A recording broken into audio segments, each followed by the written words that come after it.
Hey y'all, I'm your host Cryptic and welcome back to the channel. Today's video is in regards to frame rate, specifically on Horizon Zero Dawn, but more specifically on just about any game, where frame rate is a huge game changer for your experience and your immersion into the world that you're playing.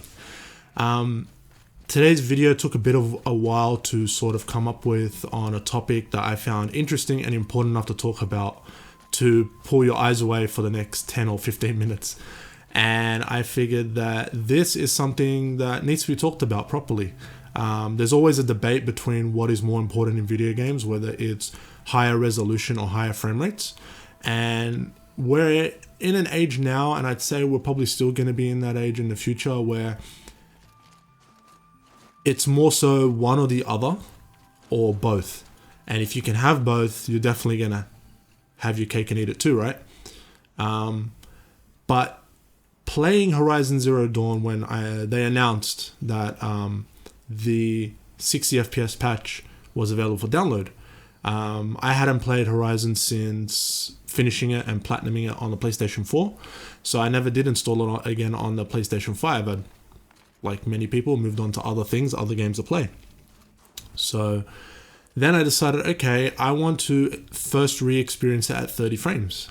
So to do that, I would obviously have to install the game from the disk and then ensure that the game is offline when doing so no updates get installed, including the new 60 FPS update. So with that done, went ahead and installed it off the disk vanilla and played, and realized the game didn't seem as good or as enjoyable as I originally thought I enjoyed it, or at least when I first played it on PlayStation 4 and got the platinum for it. Not saying the game is bad or terrible, by no means, but I felt like something was different. And I quickly realized that what were the games that I've been playing recently?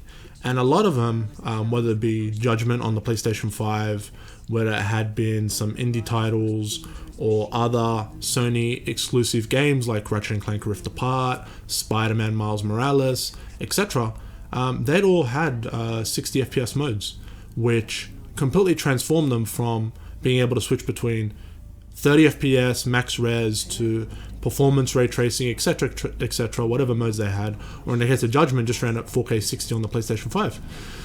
So I realized that my brain, my eyes, my senses had completely gotten used to the 60 FPS experience, and that it was very hard for me to go back. It's like anything, it's like going from standard def to HD, right? Once you go to high definition 1080p, it's very hard to go back. Going to 4K, yeah, I can probably say that it's harder for me to go back to 1080p from 4K, but the jump isn't as big as it was from standard definition to full HD. But then again, like anything, there's the law of diminishing returns. The higher you go, the differences become less and less. But with frame rate, how far do you go before more is less, or less is more? And how important is frame rate into video games? So with that, put the console back online to the internet and downloaded all the up-to-date patches, including the 60F patch for Horizon Zero Dawn, and decided to play through. And that's the footage you're watching now in the background, me going through on Horizon, being terrible, of course, because haven't played it since, the cloud save actually said since 2017. So yeah, about 4 years since I last played it. But yeah, now it had 60 frames per second, and the game completely changed. It felt like it was a modern generation game that was running at the frame rate that we all wished it could have run on when it originally launched on the PlayStation 4. It looks great. Graphically, detail-wise, there's so much. And you can see a lot more of it too. A lot more of the details that you wouldn't have been able to see originally. And that has nothing to do with the higher resolution. It's the increase in frame rate from 30 to 60. Everything looks a lot clearer, a lot smoother, animations run smoother, you're able to pick up more details in the models, in the environments, in the textures. And all that with a simple increase to frame rate. Nothing to do with anti-aliasing, nothing to do with lighting, nothing to do with more polygons or higher resolution textures, but purely just the frame rate. And that there is why I guess the word transformative is being thrown out a lot lately, with especially in video games when they get a next gen upgrade or a remake or a remaster or just a patch to unlock the frame rate. The changes to frame rate seem to signify a greater sense of improvement compared to an increase in resolution. As we've known now, technology, especially in TVs, in panels, in consoles, have gone from 1080p gaming to 4K gaming. A lot of people argue whether they can notice much of a difference, whether they can see a huge difference between the two. And for some, the differences are larger. For others, they're smaller. But the differences are there. And it begs to differ, how much frame rate do you need in video games? How important are they? There's a lot of, how would I say it, misconceptions online. I'd say probably 80% of the information online is realistically incorrect or false in regards to how much detail the human eye can see and how many frames a human eye can see. The human eye can see insane levels of detail. It can definitely see more than 24, 30 frames per second. It can definitely see more than 60. It's the way your brain and eyes and your senses are able to adapt to what it's seeing in front of it or seeing in front of you. And then going back to something of lesser quality, lesser performance, until you really notice that, hey, this looks slower, this looks different, this doesn't look right. What I was watching before was worse or better, depending on where you're going from better to worse or worse to better. And I decided to go, okay, let's see how much frame rate I can notice on a screen when playing just about any game. So I did jump on the PC and decided to just load up a simple game of Counter-Strike Global Offensive. Not a very taxing game and easy to cap the frame rate at 60 or unlock the frame rate and see, okay, how much can I notice a difference of? And my current PC is able to run it at about 400 plus frames a second at just about max details, so not too bad.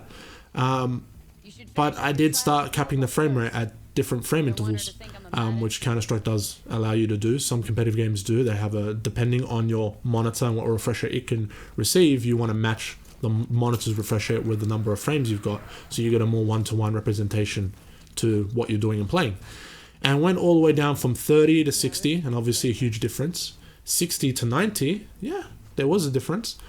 90 to 120, there was a little bit more difference.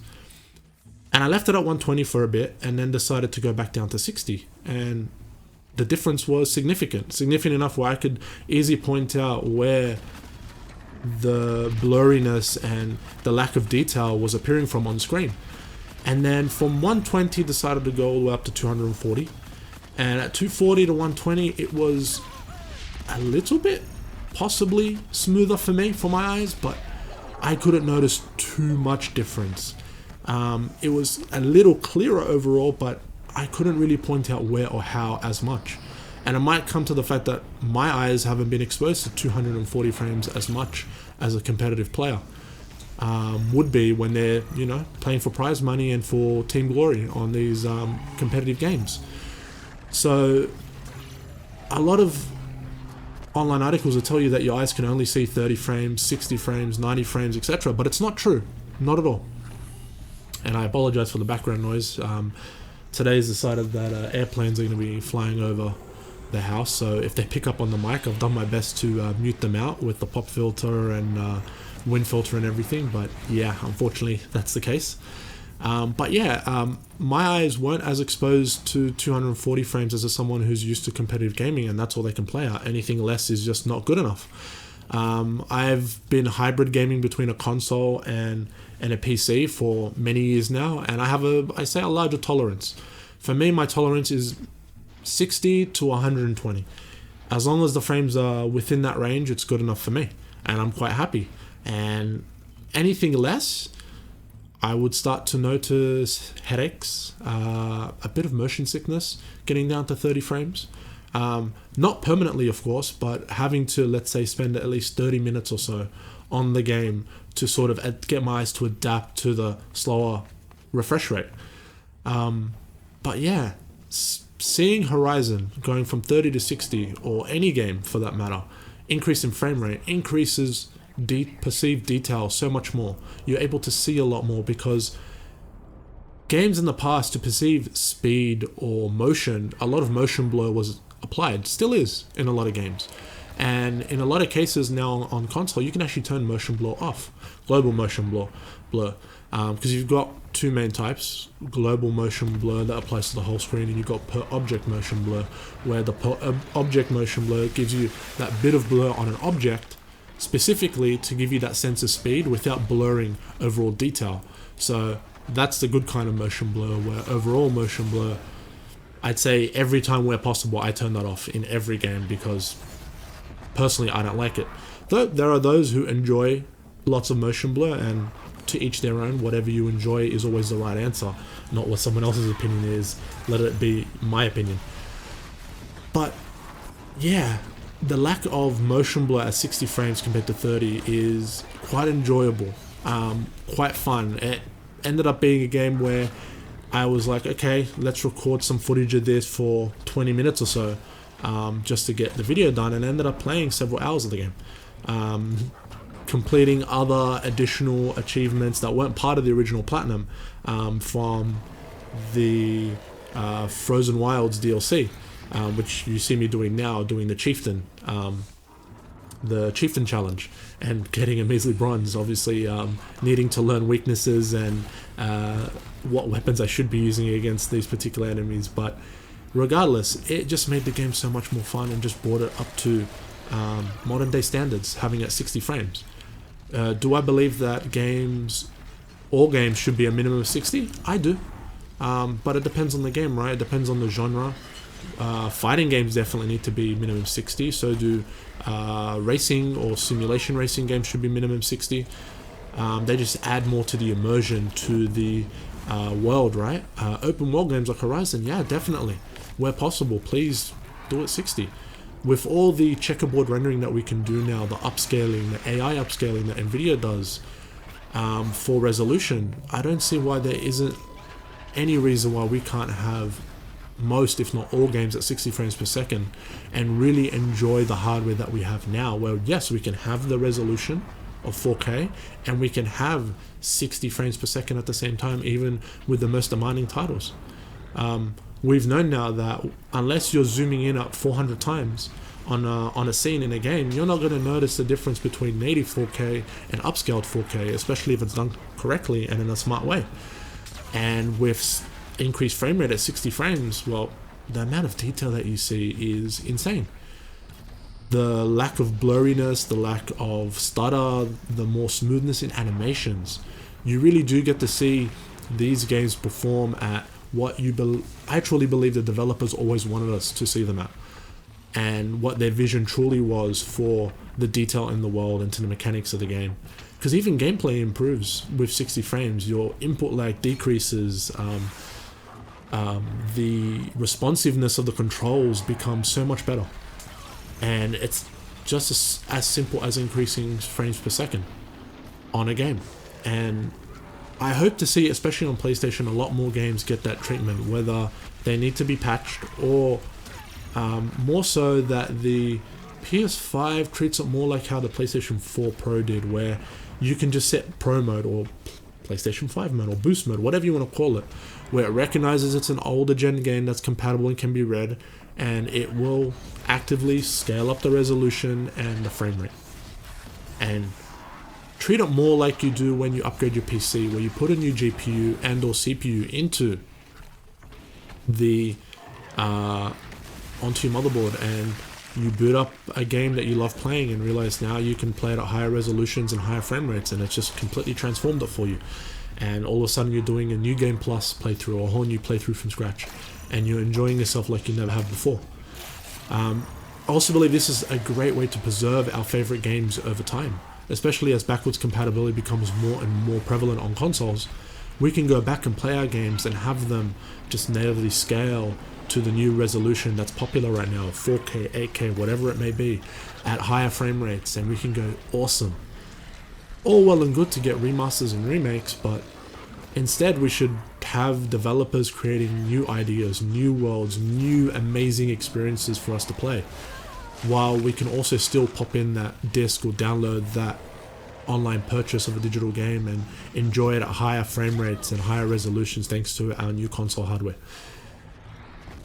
As much as I'd say I was a resolution whore or 4K whore, right now I'm really enjoying the increased frame rate more than anything else. Just enjoying smooth gameplay, especially with these consoles where you think the price point that they come at compared to equally equipped PC, they are drastically cheaper.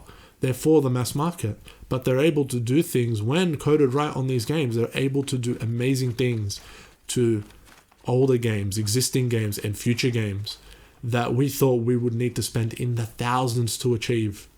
But as simple as a couple 100 MB patch, you can enjoy unlocked resolutions and frame rates to older games and just have the times of your lives. But yeah, I hope to see a lot more of that. A lot more games employ even the option of whether do you want native 4K at 30 frames or do you want upscaled 4K at 60 frames. For me, I will always pick upscaled 4K at 60 frames. Even on the PC with an NVIDIA graphics card, having their upscaling technology, always going for that, because I'll be honest, resolution wise at this point we are more at diminishing returns than we are with frame rate. Not long ago when we were playing on maybe the original PlayStations or older Nintendo consoles, a lot of games were at 60 frames per second, and then at some point the narrative changed where resolution is king and that's what everyone cared about. And I think we're at a point now where resolution really is far more outweighing, or how should I be putting it? Frame rate is a lot more outweighing the resolution as opposed to the resolution outweighing the frame rate. And I think that's a good move, and I hope to see trends go that way a lot more and seeing more patches to at least a minimum 60. I think that should definitely be an industry standard across all video games regardless of platform. I mean, hey, if Nintendo can do it, why can't everyone else? On the Switch, a lot of games tend to be native 60 frames per second over anything else. Albeit, depending on the game, it's not as stable in frame rate, but stable frame rate is also very important. So if we are going to get 60, I hope to be locked 60, locked frame rates where there's plenty of headroom on the consoles to be able to do everything else they need to, but maintain that solid, silky smooth frame rate for us to all enjoy. To enjoy our old games, our new games, and our current games. So guys, I think that's me rambling on and off about frame rate. Let me know what you guys think in the comment section below. Do you prefer higher resolution? Do you prefer frame rate? Or do you just want both? Ideally for me, I do believe we can have both. Especially if we employ technology like Insomniac is doing with Ratchet & Clank and the Spider-Man games, where you can have performance RT modes, where ray tracing is there, resolution is there, but frame rate is locked at a solid 60, at an amazing 60. And if we can share this technology amongst all the platforms and all the developers and really have a lot of these tools that make their jobs a lot easier where they don't have to dumb down games, we can have all this great technology added in with high frame rates and wonderful detail and vibrant colors and expansive worlds to enjoy. So yeah, let me know what you think in the comment section below. I would love to have this discussion with all of you. And yeah, I don't think there's any answer that's wrong. Everyone has their preferences. It depends on the genre that you're playing. So yeah, if you guys enjoyed this video, please hit the thumbs up button. Leave a comment below on your thoughts. Share the video with your friends. And of course, if you haven't subscribed, please hit that subscribe button. It really does help out a lot. Until the next time, guys, I'll catch you in the next one. See ya. Oh, and let me just let the rest of the gameplay footage run out here for you guys so you can just enjoy it without my voice for what it looks and sounds like with the new patch. Alright, see ya.